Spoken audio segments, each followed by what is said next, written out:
بسم اللہ الرحمن الرحیم۔ یہ ایک سوال ہے علامہ اقبال رحمۃ اللہ علیہ کی نظم اور نثر میں جو فرق ہے اس پر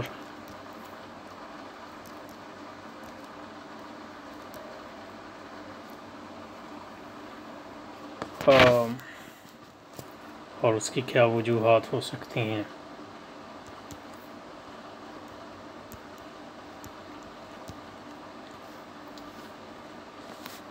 اور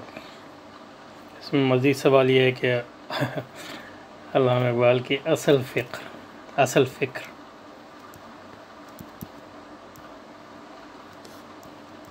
کی نمائندہ کیا ہے، نثر ہے یا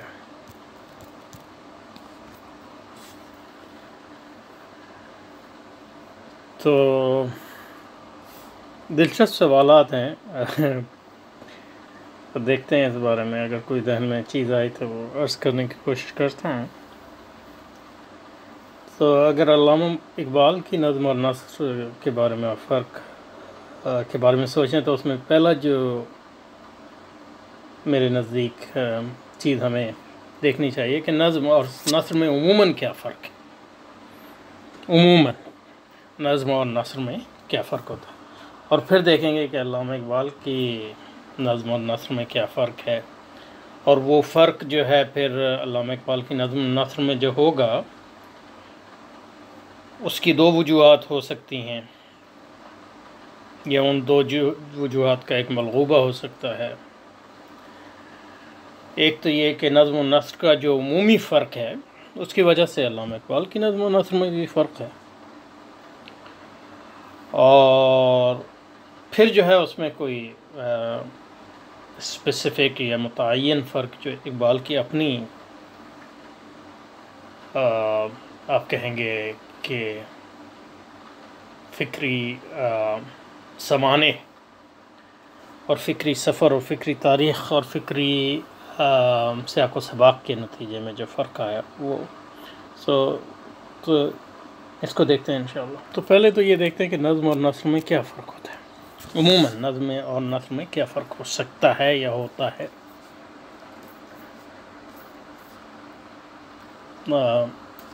اب ظاہر ہے یہ بات جو کر رہے ہیں عمومی بات کر رہے ہیں، کیونکہ کچھ نثر ایسی ہوتی ہیں جو نظم جیسی ہوتی ہیں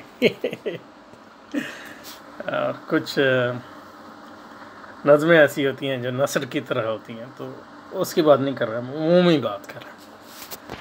تو ایک بات جو ہے وہ نثر میں جس چیز کی آپ ترجمانی کر رہے ہیں وہ آپ کے ذہن کی ترجمانی، یعنی غالب،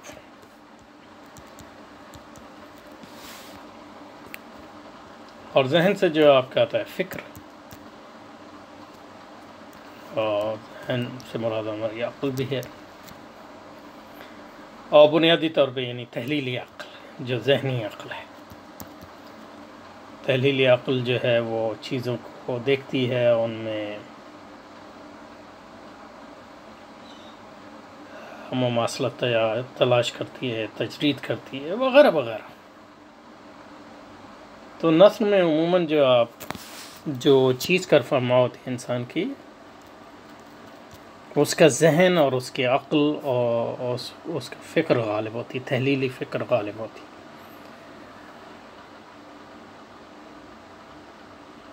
تو کہہ سکتے ہیں کہ نثر جو ہے انسان کی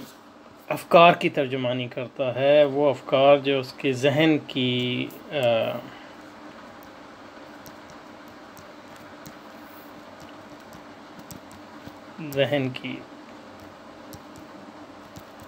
پیداوار ہے، اور موضوع کے لحاظ سے اس میں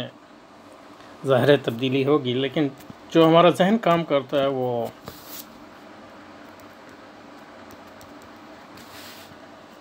ایک تو مطلب ذہن جو کام کرتا ہے وہ عموماً یعنی جب ہم فکر کرتے ہیں تو شعوری سطح پہ، گو کہ اس شعور کی جو لاشعور یا جس چیز کا ہمیں شعور نہیں ہوتا، اس میں آپ کے ذہن کا جو ہے وہ سیاق و سباق وہ ساری چیزیں آ جاتی ہیں، اس سے بھی بڑی حد تک متعین ہوتا ہے۔ لیکن جب ہم فکر کی بات کرتے ہیں تو ہماری جو ترکیز ہوتی ہے وہ شعوری سطح کی فکر پہ ہوتی ہے ہم، اور گو کے لاشعور سے وہ شعور جو ہے متعین ہو رہا ہوتا ہے، لیکن یہ کہ وہ تعین جو ہے اس میں لاشعور عموماً غالب نہیں ہوتا۔ تو ایک تو آپ کی شعوری سطح کی فکر ہے، اور اس کی بنیاد جو ہے آپ کا کئی چیزیں ہوتی ہیں، مطلب تجربہ، اور جو حواس سے معلومات آپ حاصل کرتے ہیں وہ ہوتی ہیں اس سے، تو آپ کی تعلیم کا بڑا حصہ جو ہے اس میں ہوتا ہے، اور پھر آپ کا عقل یا ذہن، آپ اس کو کہیں کہ ان چیزوں کو جو ہے ایک خاص ترتیب دیتا ہے اور اس سے مزید نتائج نکالتا ہے وغیرہ وغیرہ، غور و فکر کے نتیجے۔ تو یہ بنیادی طور پہ جو ہے نثری کام کی امتیازی خصوصیت ہے، اس کو ممتاز کرتی ہے شاعری سے۔ اور نثر بھی کئی طرح کی ہوتی ہے، تو جو اکیڈمک نثر ہے اس کی ایک خاص اوصاف ہوتے ہیں۔ تو علامہ اقبال یعنی کہ بھی پروفیسر بھی تھے، یعنی وہ اکیڈمی سے ان کا تعلق تھا ایک لحاظ سے، تو اس کے جو مفروضات ہیں اکیڈمی کہ وہ اس پہ، اور اس کی جو روایات ہیں وہ اس کو ایک لحاظ سے اس کی پولیسنگ کرتی ہیں۔ اس پہ میں ابھی آتا ہوں۔ اب نثر کی بھی کئی اقسام ہوتی ہیں، اقسام،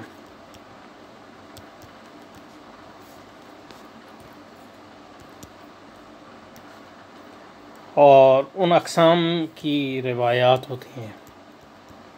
جب آدمی کسی قسم کی نثر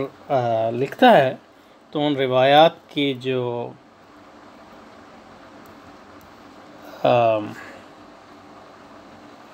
اسٹیٹڈ اور ان اسٹیٹڈ جو قوانین ہیں اور ضوابط ہیں، ان کی پیروی جو ہے وہ شعوری اور غیر شعوری طور پہ کرنے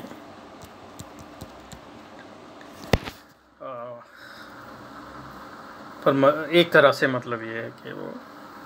اپنے آپ کو مجبور پاتا ہے۔ تو مثلاً آپ اکیڈمی میں، یعنی آپ یونیورسٹی سے تعلق ہے، یا آپ جو ہے ایک فلسفی ہیں، یا آپ ایک علامہ اقبال اکیڈمی جو ہے وہ ایک یعنی مطلب گورنمنٹ کالج لاہور ہے، یہ انگریزوں نے قائم کیا ہے، تو یہ انگریزی انسٹیٹیوشن ہے بنیادی طور پہ، یورپی جدید انسٹیٹیوشن ہے، ادارہ ہے۔ پھر آپ کیمبرج گئے، پھر آپ جرمنی گئے، تو وہ بھی مطلب یہ ہے کہ جدید مغربی جامعات کے فارغ التحصیل ہیں، وہیں سے مطلب یہ ہے آپ کی ذہن کی پرورش۔ تو بیک گراؤنڈ آپ کا مختلف ہے، یعنی مطلب اسلامی ہے، اسلامی گھرانے سے آئے ہیں، ماں باپ جو ہیں یعنی دیندار ہیں، لیکن کوئی اتنے پڑھے لکھے لوگ نہیں ہیں، تو وہ بیک گراؤنڈ تو ہے، لیکن وہ کتنا اس جو تعلیم آپ کی ہو رہی ہے اس کو، اس غلبے کو، اس کے اثر کو جو ہے کتنا جو ہے مطلب یہ ہے کہ اس کو فلٹر کر سکتا ہے، یا اس اثر کو جو ہے اثر کو جو ہے اس کے خلاف مبارزہ کر سکتا ہے، یا اس اثر کو کم کر سکتا ہے، یا اس کے، تو یہ بڑا ایک مشکل کام ہے۔ اور دوسری بات یہ ہے کہ مطلب یہ کہ استعمار کے دور میں رہ رہے ہیں، مطلب استعمار کی نہ صرف یہ کہ ہندوستان میں حکومت ہے بلکہ دنیا بھر میں اس کی سکہ چلتا ہے، اور ثقافتی اور تہذیبی غلبہ ہے، جس کی وجہ سے نہ صرف یہ کہ آپ اس لیے اس سے مغلوب ہیں، کیا اس کی حکومت ہے، بلکہ آپ سمجھتے ہیں کہ وہ ذہنی طور پہ جو ہے متفوق ہے، اور اس کے علوم جو ہیں ذہنی طور پہ متفوق ہیں آپ کے علوم سے، اس لیے وہ ہم پر غالب آ گئے، ہم شکست، یہ نہیں مطلب بنیادی جو ہندوستان میں اور اسلامی دنیا میں جو تجزیہ ہوا، وہ تجزیہ یہ ہوا کہ مسلمان اس لیے شکست کھا گئے کہ ان کے علوم اور ان کی ٹیکنالوجی، علوم کی یعنی مطلب یہ کہ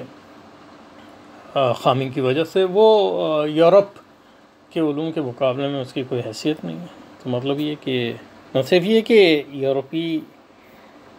اداروں میں وہ ذہنی تربیت ان کی ہو رہی ہے، بلکہ استعمار کے سائے میں ہو رہی ہے، ان معنوں میں کہ آپ ذہنی طور پہ ان سے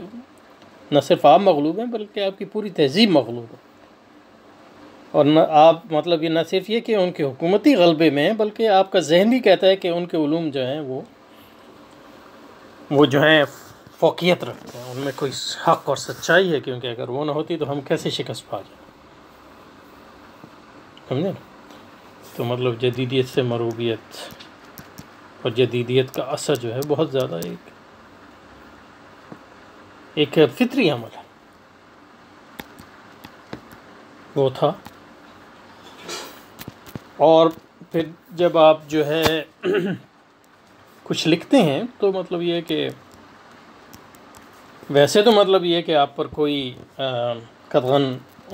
یعنی کہنے میں تو نہیں ہوتی، لیکن ایک ذہنی اور عمومی ماحولیاتی قطعاً ہوتی ہے کہ آپ کس طرح کہیں گے، کس طرح لکھیں گے، کیا کہیں گے، یعنی کہنے کی تو آزادی ہے، لیکن مطلب یہ کہ جو اکیڈمک معیارات ہوتے ہیں، یعنی آپ ایک جرنل میں پیپر لکھتے ہیں یا کتاب لکھتے ہیں، اس کو جو مشہور آکسفورڈ یونیورسٹی پریس یا کیمبرج یونیورسٹی پریس اس کو چھاپے گی نہیں چھاپے گی، کس بنیاد پر چھاپے گی، کس بنیاد پر نہیں چھاپے گی، تو اس میں جو عمومی معیار ہوتا ہے وہ یہی ہوتا ہے کہ جو دوسرے لوگ اکیڈمی میں کام کر رہے ہیں وہ اس کو کس طرح دیکھیں گے،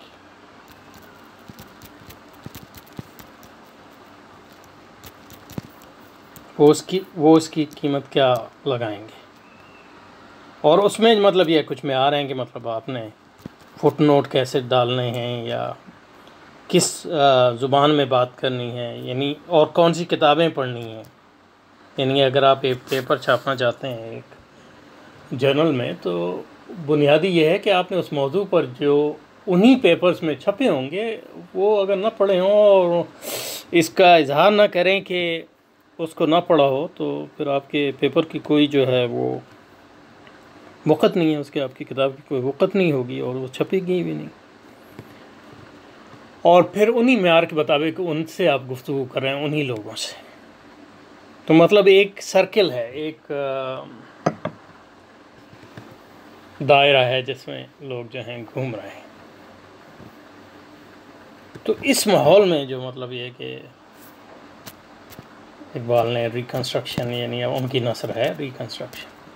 فار ایگزامپل ان کی بنیادی کتاب تو یہ ہے نا، ریکنسٹرکشن آف ریلیجس تھاٹ، تو یا ہندوستان میں یا انگلستان میں، اور مسلمان بھی ہیں غیر مسلمان بھی ہیں، لیکن یہ سب وہ انہی طرح کے انہی اداروں میں پڑھے ہوئے ہیں، اور وہی انہی معیارات میں ان کی ذہنی تربیت ہوئی ہے، تو ان سے گفتگو کر رہے ہیں، تو انہی کے معیارات کے مطابق گفتگو کر رہے ہیں، گو کہ مطلب یہ کہ اسلام کا درد اور اسلام کے غلبے اور اسلام اور آزادی اور استعمار کے خلاف جو آپ کا ذہن، آپ کے مطلب یہ کہ جذبات ہیں وہ ہیں، لیکن مطلب یہ کہ جب آپ لکھ رہے ہیں اس تناظر میں تو انہی کے معیارات کے مطابق لکھیں گے، اور کچھ مگر نئی بات بھی کہیں گے تو انہی کی مطلب بولی میں بولنی پڑے گی، اور تو وہ جو بولی اور وہ جو معیارات ہیں وہ آپ کی نہ صرف یہ کہ نثر کو اسٹرکچر کرتے ہیں، ساخت دیتے ہیں، بلکہ آپ کی فکر پر بھی اثر کرتے ہیں اور ساخت دیتے ہیں، اور ان معنوں میں بڑا مشکل ہوتا ہے کہ اس مطلب سرکل سے یا اس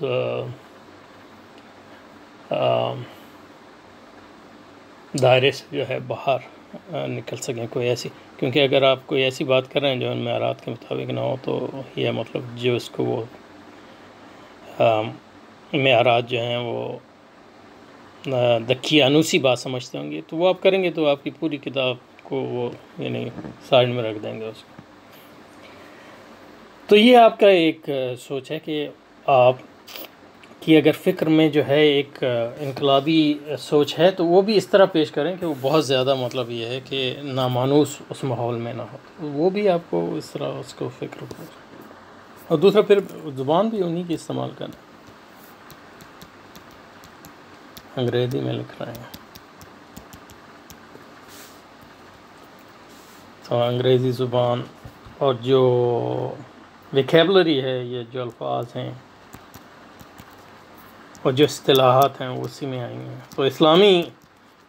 مسائل پہ بھی اگر آپ گفتگو کر رہے ہیں لیکن ہے زبان انگریزی تو اصطلاحات ساری انگریزی کے استعمال کر رہے ہیں، اور ان کے معنی جو ہیں وہ آپ یہ سمجھ کہ یہ اسلامی معنی کو ادا کر رہے ہیں، لیکن جو ان الفاظ کے معنی ہیں وہ تبدیل ہوتے ہیں، وہ تہذیب غالب میں جو جس رنگ میں وہ الفاظ ہیں وہی رنگ پھر اس بات کو پہنا دیتا ہے، اور مطلب یہ آپ یہ سوچ رہے ہیں کہ میں تو مطلب اسلام کی بات کر رہا ہوں، لیکن یہ کہ وہ جو الفاظ آپ استعمال کر رہے ہیں، ایمان کا ترجمہ آپ فیت کر رہے ہیں، لیکن فیت کا جو ترجمہ انگریزی میں اور جو تصور آپ نے پڑھا ہے وہ سارا مطلب یہ ہے کہ پروٹیسٹنٹزم سے اور پروٹیسٹنٹزم کے بعد جو پروٹیسٹنٹ آئیڈیلسٹ فلسفیاں ہیں ان کے اس سے متاثر ہے، تو وہ تاثر جو ہے اس سے بچنا بڑا مشکل ہے۔ تو یہ ساری چیزیں جو ہیں تو اس لیے مطلب یہ کہ علامہ اقبال کی جو فکر ہے بنیادی طور پہ وہ اسلامک ماڈرنزم یعنی اسلامی جدیدیت کے فکر ہے، جہاں تک ان کے نثر کا تعلق ہے۔